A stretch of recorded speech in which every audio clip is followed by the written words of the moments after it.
Hello friends, welcome to SSC coaching centre. दोस्तों, आज की वीडियो में मैं आपके लिए प्रतिशत के सवाल जो परीक्षाओं में पूछे जाते हैं वही लेकर के आया हूं, तो पूरा वीडियो देखिएगा।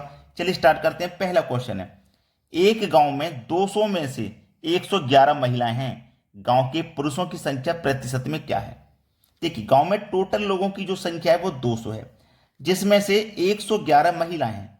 111 महिलाएं मतलब वुमेन है। अब 200 में से 111 वुमेन हो गई, तो पुरुष कितने हो जाएंगे, मेल कितने हो जाएंगे? 89। ये आपके मेल हो गए। और हमसे मेल का ही प्रतिशत पूछा है, पुरुषों का ही पूछा है। तो पुरुष कितने हैं? 89। कितने में से? 200 में से। इनको प्रतिशत में बताना है तो 100 से गुना कर देना है। दो जीरो से यहाँ पे सीधे सीधे दो जीरो कट जाएंगे, और दो से इसको कटा दो। दो चौकू आठ, दो चौकू आठ, एक बचेगा, नहीं जाएगा, दशमलव लग जाएगा, 10 हो जाएगा, दो पंजे 10, 44.5 हो जाएगा। बी ऑप्शन आपके सवाल का यहाँ पे बिल्कुल सही जवाब है। क्लियर हो गया ना? चलिए अब देखते हैं अगला सवाल। अगला प्रश्न ये है, 60 छात्रों की कक्षा में 60% छात्र लड़के हैं। देखो, टोटल छात्र हैं 60। टोटल जो भी होता है अपने आप में 100% होता है। क्लास में जितने भी बच्चे होंगे वो अपने आप में 100% होंगे। ठीक है, चलिए, क्लास में कितने बच्चे हैं? टोटल 60। अब 60 का मुझे क्या करना है? 60 का मुझे ये करना है कि मेरे पास जो लड़के दिए गए हैं वो 60% है। 60% ही तो लड़के हैं। जब 60% लड़के हैं, इस 60 में से लड़के की संख्या मुझे मालूम है 60% है, तो लड़कियों की 40% हो जाएगी। और क्लास में जितने भी छात्र होंगे वो अपने आप में 100% होंगे। तो 100% में से 60% लड़के हैं यानी कि बॉय हैं, और 40% लड़कियां हैं यानी कि गर्ल हैं। ये समझ में आ गया? अब 60 छात्र हैं, इसमें से आपको यह पता है कि 60% लड़के हैं, तो लड़कियां कितनी होंगी? 40%, है ना? 40% लड़कियां। तो मुझसे जो प्रश्न पूछा गया है वो पूरा पढ़ के एक बार समझ लेते हैं। 25% लड़कियां साइकिल द्वारा स्कूल जाती हैं, तो ऐसी लड़कियों की संख्या कितनी है जो साइकिल से स्कूल नहीं जाती? हमें केवल लड़कियों के बारे में पता करना है। तो हम क्या करेंगे, 40% लड़कियां, तो 40% निकाल लेते हैं 60 का। परसेंट का मतलब बटे में 100, दो जीरो से दो जीरो कट के 6 चौक को 24, यानी कि टोटल लड़कियां जो हैं वो 24 हैं। अब इस 24 में से 25% लड़कियां साइकिल द्वारा स्कूल जाती हैं। तो ये जो 24 है ये क्या है? अपने आप में 100%। ये जो 24 निकल के आया है ये अपने आप में 100% है। हमारा जो 24 है वो अपने आप में 100% है। अब 25% लड़कियां साइकिल से जाती हैं, तो 75% साइकिल से नहीं जाती होंगी। तो हमें तो उनका मान निकालना है जो साइकिल से स्कूल नहीं जाती हैं। तो 75% लड़कियां ऐसी जो साइकिल से स्कूल नहीं जाती हैं, तो हमें 75% का मान निकालना है। परसेंट का मतलब बटे में 100। देखो, 25 से ये कटेगा 3 बार में, 25 से ये कटेगा 4 बार में। 4 छिंग 24, 6 त्रिक का 18। तो 18 लड़कियां ऐसी हैं जो साइकिल से स्कूल नहीं जाती हैं। सी ऑप्शन हो जाएगा सवाल का बिल्कुल सही जवाब। अब देखते हैं अगला प्रश्न। अगला प्रश्न है, एक कक्षा में एक विद्यार्थी ने 25 अंकों में से 22 अंक प्राप्त किए। विद्यार्थी के अंकों का प्रतिशत क्या है? विद्यार्थी ने 25 अंक में से प्राप्त किए हैं 22 अंक, है ना? 22 अंक उसने प्राप्त किए।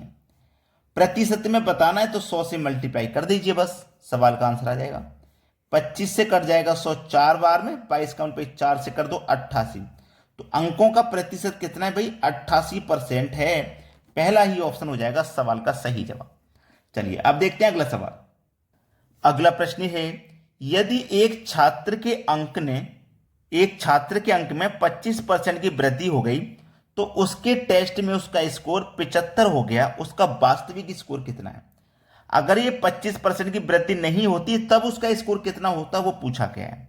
ठीक है, चलिए, यदि एक छात्र के अंक में 25% की वृद्धि हो गई, छात्र के अंक जो शुरुआत में होंगे वो 100% होंगे, और 25% की वृद्धि होने के बाद 125% हो गए। ठीक है, और उसका जो टेस्ट का स्कोर है वो कितना हो गया? वो हो गया 75। वो 75 हो गया। उसका वास्तविक स्कोर कितना है वो बताना है। वास्तविक स्कोर कैसे बताएंगे? हमारा जो स्कोर है वो 75 हो गया था ना, 75 हो गया था, और जबकि वास्तव में हमारा शुरुआत में स्कोर कितना था? 100 था, और बढ़ के 25% 125 हो गया। इसी को सरल कर लेना है। इसी को सरल करेंगे, 25 से कटेगा 5 बार में, 25 से कटेगा 3 बार में, 5 से कटेगा 100 20 बार में, 3 का गुना 20 से कर दो 60। सवाल खत्म। पहला ही ऑप्शन आपके प्रश्न का बिल्कुल सही जवाब है। आरआरबी एनटीपीसी 2017 का सवाल है। अब देखते हैं अगला प्रश्न। अगला प्रश्न है, एक कक्षा में आयोजित परीक्षा में एक छात्र ने 25 अंकों में से 9 अंक प्राप्त किए। छात्र के द्वारा प्राप्त अंकों का प्रतिशत में व्यक्त करें। 25 अंकों में से प्राप्त किए हैं उसने 9, लेकिन हमें प्रतिशत में बताना है, तो क्या करेंगे 100 से गुना। 25 चौके 100 कटेगा, 9 चौके 36 हो जाएगा। तो प्रतिशत में उसने कितने अंक प्राप्त किए? 36%। बी ऑप्शन है सही जवाब। अब देखते हैं अगला सवाल। अगला सवाल है, एक छात्र ने 6 विषयों में 470 अंक प्राप्त किए। यदि प्रत्येक विषय के अंक 100 हैं तो उसके अंकों का प्रतिशत ज्ञात करो। देखिएगा, उसने बोला है कि एक विषय के अंक 100 हैं, तो 6 विषय के अंक कितने हो जाएंगे भैया? 600 हो जाएंगे। जब एक विषय के 100 हैं तो 6 विषय के 600 हो जाएंगे। लेकिन 600 में से उसने प्राप्त कितने किए? 470 अंक प्राप्त किए हैं 600 में से। प्रतिशत में बताना है, तो प्रतिशत में बताने के लिए 100 से गुना कर देंगे आप। देखिए, 2 जीरो से सीधे सीधे ये 2 जीरो कट जाएंगे, 6 से कटा लो इसको, 6 सत्ते 42, 5 बचेगा, 5 में जीरो लगा दोगे 50, ठीक है। 6 अट्ठे 48, 2 बचेगा, नहीं जाएगा, 10 20 हो जाएगा। 6 त्रिक 18, 6 त्रिक 18, 78.33, 78.33 सी ऑप्शन में दिया गया है। ये आपके सवाल का बिल्कुल सही जवाब है।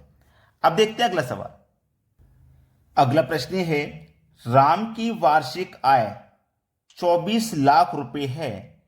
प्रत्येक माह वह अपने वाहन के लिए 40,000 की ईएमआई का भुगतान करता है, ठीक है। उसकी मासिक आय का कितने प्रतिशत ईएमआई में व्यय करता है? देखो, वो कितना कमाता है, इतना कमा रहा है। 24 के बाद में 5 जीरो हैं, 1 2 3 4 5, ठीक है। इतना कमाता है। वो कितने में? वार्षिक। वार्षिक मतलब 12 महीने में। 12 महीने में कमाता है, तो एक महीने का निकालने के लिए 12 से हम डिवाइड कर देंगे, तो 12 दूनी का 24 और 1 2 3 4 5 जीरो आ जाएंगे, ठीक है। तो एक महीने में कितना कमाता है? 2 लाख रुपए। इकाई, दहाई, सैकड़ा, हजार, 10,000, लाख। वो 2 लाख रुपए एक महीने में कमाता है, ठीक है। ये आरआरबी एनटीपीसी 2018 का सवाल मैं करा रहा हूं, ठीक है। वो एक महीने में 2 लाख रुपए कमाता है। अब वो एक महीने में 40,000 रुपए की ईएमआई भर रहा है। 40,000 रुपए की वो ईएमआई भर रहा है एक महीने में। कितने में से भर रहा है? 2 लाख में से। यानी कि 2 लाख उसने कमाए, ठीक है, और उसने 40,000 ईएमआई में खर्च कर दिए। वो यही तो पूछ रहा है कि प्रतिशत में ईएमआई में कितना व्यय किया। प्रतिशत में उसने 40,000 किया है, लेकिन प्रतिशत में कितना किया? प्रतिशत में बनाने के लिए 100 से मल्टीप्लाई करेंगे। तो देखो, 2 जीरो से होते, जो 2 मैं कटा दूंगा। 1 2 3 जीरो से 1 2 3 जीरो ये कट गए, और 2 से 40 कर जाएगा 20 बार, मतलब 20% व्यय किया उसने। 20%। पहला ऑप्शन सवाल का बिल्कुल सही जवाब है। अब देखेंगे अगला सवाल। अगला प्रश्न है, एक व्यक्ति ऋण अदायगी के लिए प्रति माह 8,960 रुपए, जो उसको मासिक वेतन का 28% है, उसके मासिक वेतन की गणना करें। देखो, मासिक वेतन का कितना है? 28%, जो कि रियल में है 8,960, ठीक है। 8,960 है, और परसेंट में 28%। 28% की वैल्यू 8,960। तो मैं सबसे पहले 1% की वैल्यू निकाल दूंगा। 8,960 में क्या करूंगा? 28 से मैं डिवाइड कर दूंगा, ठीक है। जब मैं इसे 28 से डिवाइड कर दूंगा तो 320 बार में कट जाएगा, मतलब 1% की वैल्यू 320 है। हमें मासिक वेतन बताना है, जो कि अपने आप में 100% होता है, ठीक है। तो 1% की वैल्यू 320, तो 100% की निकालने के लिए 100 से गुना कर देंगे। क्या कर दोगे आप? 100 से गुना। तो चलिए 100 से गुना करिए, 32 एकम 32 हो जाएगा ये, और 1 2 3 जीरो, 32,000 रुपए निकल के आ गया। पहला ही ऑप्शन क्या हो जाएगा सवाल का सही जवाब। किसी को कोई समस्या यहां पे बिल्कुल भी नहीं होगी, ठीक है। तो जितने बच्चे ऐसे हैं जिन्होंने वीडियो को अभी तक लाइक नहीं किया, लाइक कर दें, और शेयर नहीं किया तो शेयर कर दें, ठीक है दोस्तों। धन्यवाद।